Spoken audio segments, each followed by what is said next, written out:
Assalamualaikum warahmatullahi wabarakatuh. Perkenalkan, saya Muhammad Iqbal Fitriadi, peserta Diklat Dasar CPNS golongan 3 angkatan 24 dari kelompok 2 dengan nomor daftar hadir 11.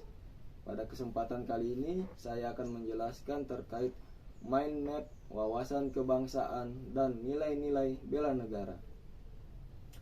Pada bahasan wawasan kebangsaan akan kita mulai dengan sub bahasan definisi, di mana wawasan kebangsaan itu adalah cara pandang bangsa Indonesia dalam mengelola kehidupan berbangsa dan bernegara yang didasari oleh jati diri bangsa Indonesia dan kesadaran akan suatu sistem nasional yang bersumber dari Pancasila, Undang-Undang Dasar 1945, NKRI, dan Bhinneka Tunggal Ika dalam upaya untuk menjawab persoalan-persoalan yang dihadapi bangsa dan negara.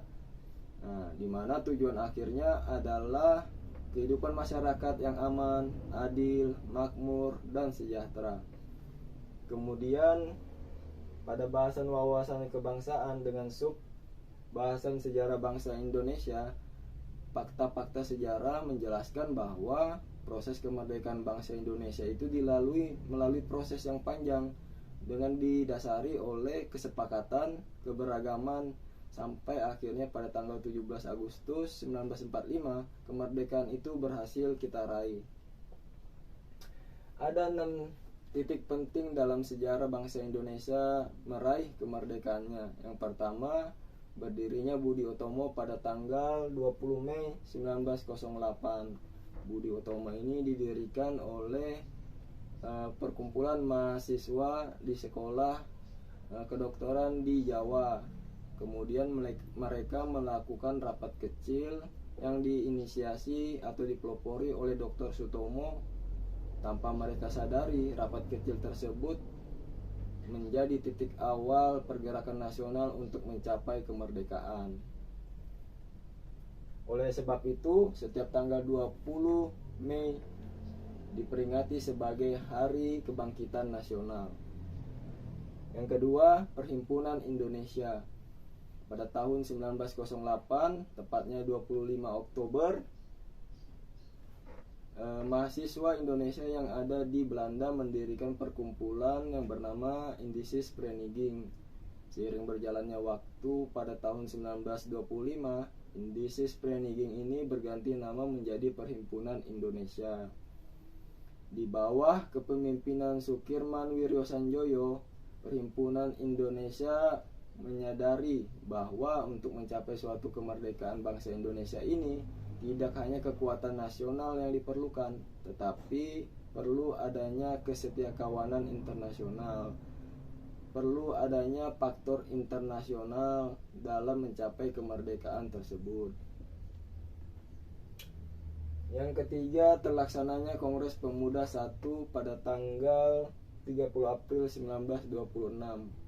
Kongres Pemuda 1 ini sendiri merupakan perkumpulan dari organisasi-organisasi pemuda, diantaranya Jong Japa, Jong Sumatera Bon, Jong Batak, Budi Utomo, Muhammadiyah, Sekar Rukun. Kemudian Kongres Pemuda 2. Kongres Pemuda 2 ini merupakan tindak lanjut dari terlaksananya Kongres Pemuda 1.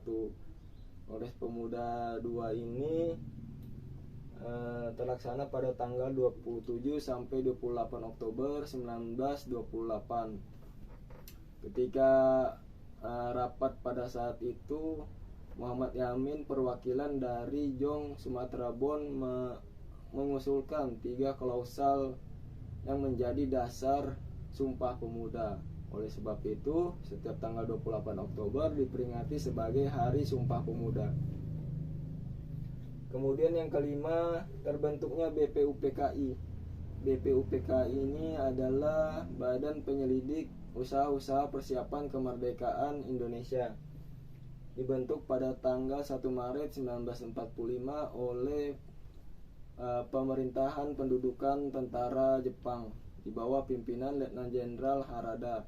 Adapun tugas BPUPKI ini yaitu mempelajari dan menyelidiki aspek sosial, aspek ekonomi, dan aspek politik serta aspek-aspek lain yang dianggap penting dan diperlukan dalam upaya untuk mencapai kemerdekaan bangsa Indonesia.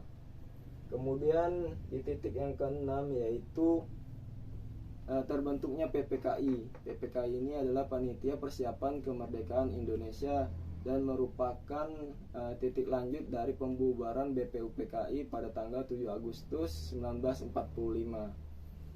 PPKI ini diketuai oleh Insinyur Soekarno. Kemudian pada wawasan kebangsaan sub bahasan konsensus dasar dijelaskan ada 4 hal. Yang pertama, Pancasila sebagai dasar negara, sebagai ideologi negara, sebagai falsafah hidup bangsa, dan sebagai sumber dari segala sumber hukum yang ada di Indonesia. Kemudian yang kedua, Undang-Undang Dasar 1945. Indonesia sebagai negara hukum, bukan berdasarkan kekuasaan belaka.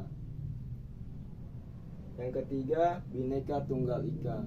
Bhinneka Tunggal Ika dapat dimaknai sebagai berbeda-beda namun tetap satu, berbeda-beda namun pada hakikatnya satu, berbeda-beda suku, berbeda-beda bangsa, berbeda-beda ras, pada hakikatnya satu, yaitu Negara Kesatuan Republik Indonesia.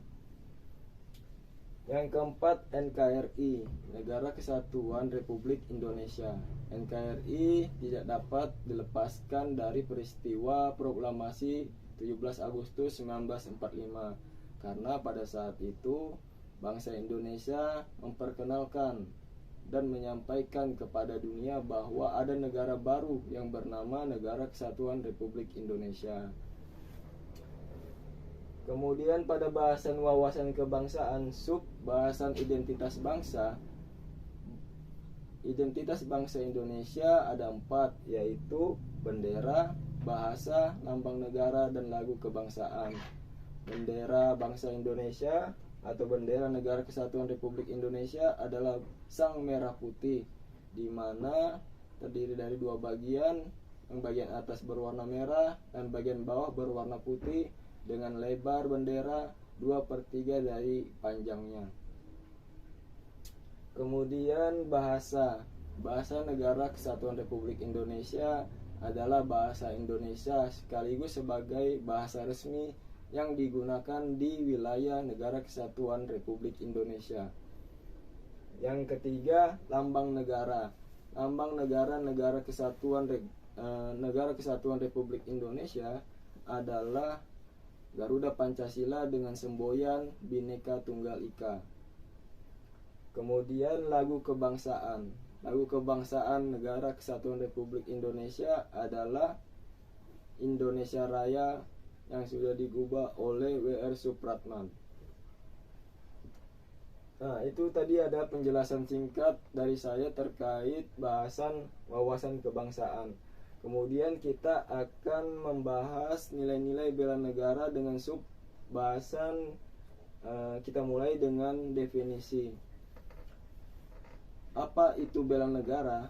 Bela negara adalah tekad, sikap, perilaku, dan tindakan dari warga negara untuk menjaga kedaulatan negara, keutuhan wilayah, keselamatan bangsa dan negara, yang dijiwai oleh kecintaan kepada Negara Kesatuan Republik Indonesia dari berbagai macam ancaman, baik dari dalam maupun dari luar. Kemudian kita beranjak kepada sub bahasan sejarah bela negara. Sejarah bela negara terjadi pada peristiwa serangan agresi militer kedua Belanda di Yogyakarta. Pada umumnya serangan agresi tersebut menyerang di Pulau Jawa dan Sumatera. Ketika itu pemerintahan berada di Yogyakarta dan Belanda berhasil menahan Insinyur Soekarno dan beberapa menterinya pada saat itu.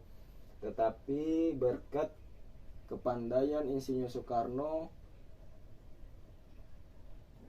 beliau memberikan mandat kepada Syafruddin Prawira Negara untuk mendirikan pemerintahan darurat Republik Indonesia di Bukit Tinggi Sumatera. Kemudian pengembalian mandat itu diserahkan di bulan Juli 1949 antara Sapruddin Prawira Negara dengan Bung Hatta. Kemudian pada bahasan nilai-nilai bela negara, sub bahasan nilai dasar bela negara itu ada 5 poin. Yang pertama, cinta tanah air. Yang kedua, sadar berbangsa dan bernegara. Yang ketiga, setia pada Pancasila sebagai ideologi negara. Yang keempat, rela berkorban untuk bangsa dan negara. Yang kelima, kemampuan awal bela negara. Kemudian implementasi dan aktualisasi sebagai seorang ASN yaitu adalah 1. Setia dan mempertahankan Undang-Undang Dasar 1945. Yang kedua, menjalankan tugas secara profesional dan tidak berpihak. Yang ketiga, memegang teguh ideologi Pancasila. Yang keempat, memberikan pelayanan kepada publik secara jujur, tanggap, cepat, tepat, akurat, berdaya guna, berhasil guna, dan santun. Yang kelima, memiliki kemampuan dalam melaksanakan kebijakan dan program pemerintah. Nah, sekian presentasi singkat dari saya terkait pembahasan nilai-nilai bela negara. Kemudian daripada itu semua, saya minta maaf yang sebesar-besarnya apabila dalam presentasi saya ini ada kesalahan dan kehilapan.